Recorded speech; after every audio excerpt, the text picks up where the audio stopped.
വന്യജീവി സംഘർഷത്തിൽ സ്വീകരിക്കേണ്ട നടപടികൾ വിലയിരുത്തുന്നതിന് മുഖ്യമന്ത്രി പിണറായി വിജയൻ വിളിച്ച ഉന്നതതല യോഗം ഇന്ന് വനം, ധനകാര്യം, തദ്ദേശ സ്വയംഭരണം, വൈദ്യുതി, റവന്യൂ, ആരോഗ്യം, ജലസേചന വകുപ്പ് മന്ത്രിമാർ യോഗത്തിൽ പങ്കെടുക്കും.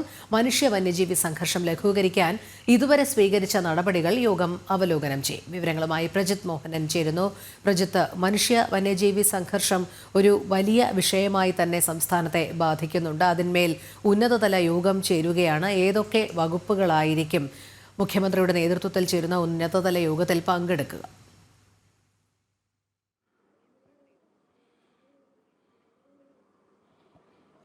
ഈ സംസ്ഥാനത്തെ വനം വന്യജീവി പ്രശ്നങ്ങൾ പരിഹരിക്കാൻ അല്ലെങ്കിൽ അതുമായി ബന്ധപ്പെട്ടുള്ള നേരത്തെ വെച്ചുള്ള നടപടികളുടെയൊക്കെ പുരോഗതി, അങ്ങനെയുള്ള വിലയിരുത്തലുകൾ തുടങ്ങിയിട്ടുള്ള കാര്യങ്ങൾക്കാണ് ഇന്ന് മുഖ്യമന്ത്രിയുടെ നേതൃത്വത്തിൽ ഉന്നതതല യോഗം ചേരുന്നത്.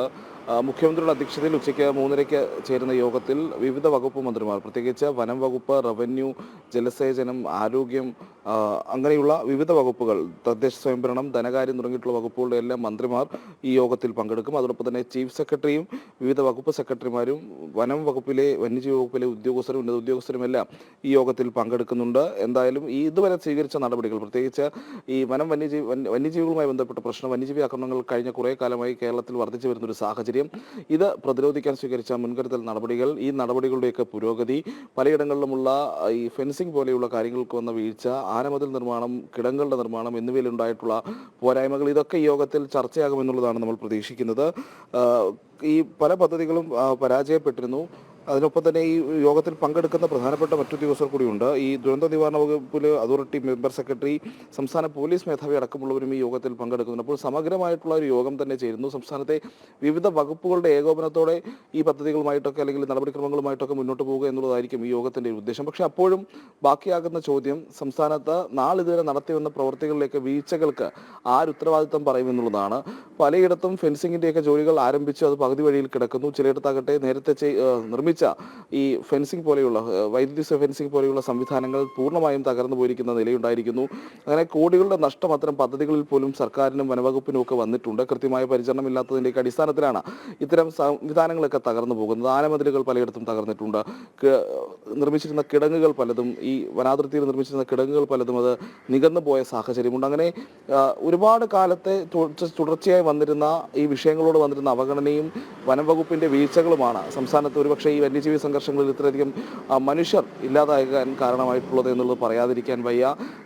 മൃഗങ്ങൾ കാടിറങ്ങുന്നതിന് വേണ്ടി പ്രഖ്യാപിച്ച പല കാടിറങ്ങുന്നത് തടയാൻ വേണ്ടി പ്രഖ്യാപിച്ച പല പദ്ധതികളും പാതി വഴിയിൽ നിലച്ചുപോയൊരു സാഹചര്യം കൂടിയുണ്ട്. ഇപ്പോൾ അടുത്തിടെ നമ്മൾ ചർച്ച ചെയ്തൊരു വിഷയമാണ് ഈ വന്യജീവികൾ കാട്ടിലിറങ്ങുന്നത് ഒഴിവാക്കാൻ അവർക്കായി വനത്തിൽ തന്നെ ഭക്ഷണമൊക്കെ അടക്കമുള്ള കാര്യങ്ങൾ ഒരുക്കുന്നതിലുള്ളൊരു പദ്ധതി സർക്കാർ ഈ അടുത്ത് പ്രഖ്യാപിച്ചിരുന്നു. പക്ഷേ 2017 കാലത്തും സമാനമായ രീതിയിൽ വന്യജീവികൾക്ക് കാട്ടിനുള്ളിൽ തന്നെ ഭക്ഷണം ഒരുക്കാനുള്ളൊരു സംവിധാനം സർക്കാർ കൊണ്ടുവരുമെന്നുള്ള പ്രഖ്യാപനമൊക്കെ ഉണ്ടായിരുന്നു. പക്ഷേ അതൊന്നും നടന്നില്ല എന്നുള്ളതിന് തെളിവാണ് ഇപ്പോൾ ഈ ചൂട് കൂടുന്ന സമയത്ത് വന്യജീവികൾ കൂട്ടത്തോടെ നാട്ടിലേക്ക് ഇറങ്ങി വരുന്നത്. വന്യജീവികൾ നാട്ടിലിറങ്ങുന്നതിൻ്റെ ഒരു ഫ്രീക്വൻസി പോലും കൂടി വരുന്നു എന്നുള്ളതാണ് ഏറ്റവും കൂടുതൽ, അല്ലെങ്കിൽ ആ ഒരു ഇടവേളകൾ കുറഞ്ഞു വരുന്നു എന്നുള്ളതാണ് ഏറ്റവും പ്രധാനപ്പെട്ട കാര്യം. അതും ഈ ചൂട് കൂടിക്കൊണ്ടേയിരിക്കുന്നു സംസ്ഥാനത്ത്. ഇപ്പോൾ തന്നെ ദേശീയ തലത്തിൽ അനുഭവപ്പെടുന്ന ചൂടിനേക്കാളും കൂടുതൽ ചൂട് കണ്ണൂർ എയർപോർട്ടിലും മറ്റുമൊക്കെ അനുഭവപ്പെടുന്ന സാഹചര്യമുണ്ട്.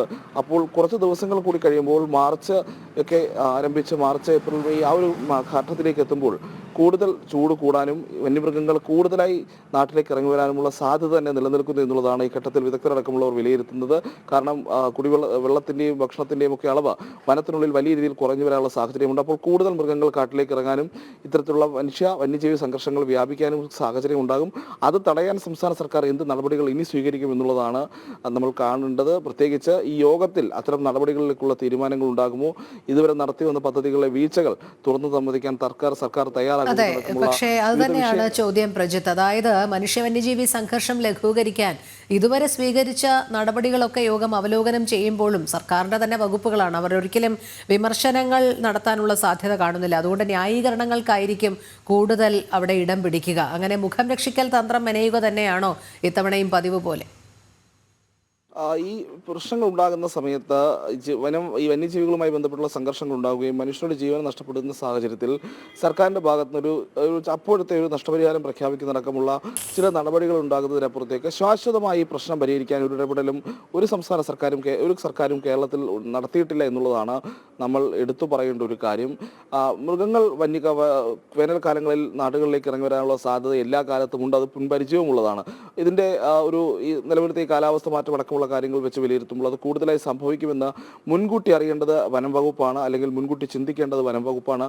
ആ വനം വകുപ്പ് കൂടുതൽ പരിശോധനകൾ നടത്തുകയും ഈ പറയുന്ന വനാതിർത്തിയിലുള്ള ഇത്തരം ഈ മൃഗങ്ങൾ നാട്ടിലേക്ക് എത്തുന്നത് അറിയാൻ വേണ്ടി നിർമ്മിച്ചിട്ടുള്ള ഇപ്പോൾ കിടങ്ങുകൾ പോലെയുള്ള ഫെൻസിംഗ് പോലെയുള്ള സംവിധാനങ്ങൾ കൂടുതൽ സജ്ജമാക്കേണ്ടതുണ്ട്. അതിൻ്റെ ഒരു പ്രവർത്തനക്ഷമതയൊക്കെ പരിശോധിക്കേണ്ടതുണ്ട്. എന്നാൽ കഴിഞ്ഞ കുറേ കാലങ്ങളായി അത്തരം നടപടികളൊന്നും നടക്കുന്നില്ല എന്നുള്ളൊരു വലിയ യാഥാർത്ഥ്യമാണ്. പലപ്പോഴും വനം വകുപ്പിന് വകയിരുത്തുന്ന തുക പോലും സംസ്ഥാന സർക്കാർ നൽകാറില്ല എന്നൊരു പ്രശ്നവും നിലനിൽക്കുന്നു.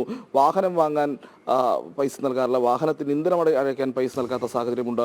അതുപോലെ ജീവക്കാരെ ആവശ്യത്തിനില്ലാത്ത സാഹചര്യമുണ്ട്. പലയിടത്തും ബീറ്റ് ഫോറസ്റ്റ് ഓഫീസർമാരുടെ എണ്ണമൊക്കെ വളരെ കുറവാണ്. അപ്പോൾ അത്തരം കാര്യങ്ങളിൽ ശാശ്വതമായ പരിഹാരം കണ്ടെത്താൻ സർക്കാർ തയ്യാറാകാതെ ഈ പ്രശ്നങ്ങൾ പരിഹരിക്കാൻ ഒരു മാർഗവും കാണുന്നില്ല എന്നുള്ളതാണ്. സംസ്ഥാനത്തിൻ്റെ വനാതിർത്തികളിൽ വന്യജീവി സംഘർഷം ഒഴിവാക്കാൻ ഒരു ശാശ്വതമായ പരിഹാരത്തിനൊരു നയം സർക്കാർ രൂപീകരിക്കുമോ എന്നുള്ളതാണ് ഏറ്റവും പ്രധാനപ്പെട്ട ചോദ്യം. ശരി പ്രജിത്ത്, സംസ്ഥാനം നേരിടുന്ന വന്യജീവി ആക്രമണങ്ങളിൽ മുഖ്യമന്ത്രി വിളിച്ച ഉന്നതതല യോഗം ഇന്ന് ചേരുകയാണ്. പ്രജിത്ത് മോഹനനാണ് വിവരങ്ങൾ നൽകിയത്.